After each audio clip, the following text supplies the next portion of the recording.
औज़ु बिल्लाहि मिनश्शैतानिर्रजीम बिस्मिल्लाहिर्रहमानिर्रहीम। अस्सलामु अलैकुम वरहमतुल्लाहि वबरकातुहू। प्यारे दोस्तों, मैं हूं आपका मेज़बान राना शहजाद। आपको अपने इस यूट्यूब चैनल पर आज एक बार फिर से खुशामदीद कहता हूं और उम्मीद करता हूं कि आप सब लोग भी खैरियत से होंगे। नाज़रीन, आज अपोजिशन ने फॉरेन फंडिंग केस के मामले पर इलेक्शन कमीशन के बाहर एहतजाज किया। उन्होंने कहा कि हमारे साथ इलेक्शन में धांधली हुई है और पाकिस्तान आर्मी पर भी इल्ज़ाम लगाया कि आर्मी ने भी हमारे साथ धांधली करवाई है। इमरान खान साहब को फ़ायदा देकर इलेक्शन जितवाया गया है। उसके साथ साथ अपोजिशन ने हुकूमत पर लफ्ज़ी यलगार की और मज़ीद कहा कि अब ये फॉरेन फंडिंग केस का मामला अपने मंतकी इंजाम तक पहुँचना चाहिए। अपोजिशन को ये लगता है कि फॉरेन फंडिंग के मामले पर हुकूमत घर चली जाएगी। नाज़रीन, उसके कानूनी पहलू क्या हैं?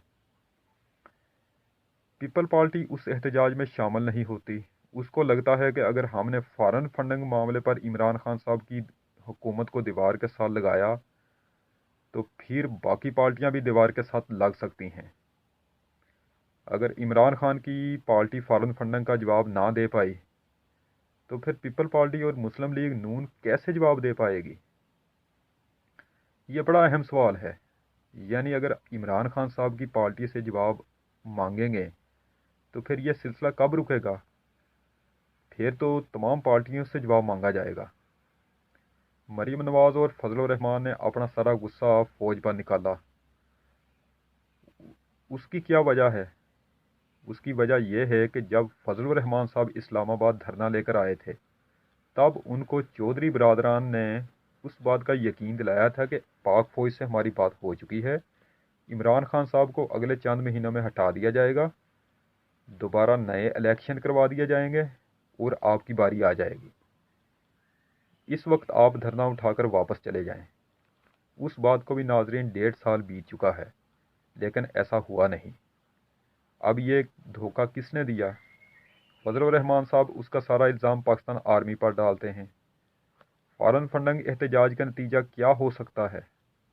नाजरीन, उसका कानून ये कहता है कि अगर किसी भी आज़ाद सोर्स से या किसी कमीशन के ज़रिए से मालूमात पहुंचती है हुकूमत के पास कि किसी सियासी पार्टी ने, चाहे वो अपोजिशन की पार्टी हो या ख़ुद हुकूमत की पार्टी हो, उसने फंडिंग हासिल की है या बाहर से फंडिंग हासिल की है या फॉरेन फंडिंग हासिल की है और उस फंडिंग को मुल्क के ख़िलाफ़ इस्तेमाल कर रहे हैं गैर कानूनी तौर पर, तो फिर हुकूमत जब खुद सेटिस्फाई हो जाती है कि ये वाक़ई हो रहा है तो फिर हुकूमत उस मामले को 15 दिन के अंदर अंदर सुप्रीम कोर्ट के अंदर भेजने की पाबंद होती है। लेकिन क्या इमरान खान साहब की हुकूमत उस बात को तस्लीम करती है कि उन्होंने गैर कानूनी तरीके से फंडिंग हासिल की है और वो उसको मुल्क के ख़िलाफ़ खुद इस्तेमाल कर रहे हैं? नाजरीन, ऐसा होगा नहीं। तो फिर जब यह मामला सुप्रीम कोर्ट नहीं जाएगा तो फिर सुप्रीम कोर्ट किस चीज़ का केस सुनेगी? कानून के अंदर तो ये है। तो नाजरीन, इस वक्त के लिए इतना ही काफ़ी है। इंशाअल्लाह ताला आपसे फिर नेक्स्ट टाइम एक और वीडियो में मुलाकात होगी। उस वक्त तक के लिए आपसे इजाज़त चाहता हूँ। वीडियो को लाइक करें, चैनल को सब्सक्राइब करें और बेल आइकन पर ज़रूर क्लिक करें। अल्लाह निगहबान। रब राखा।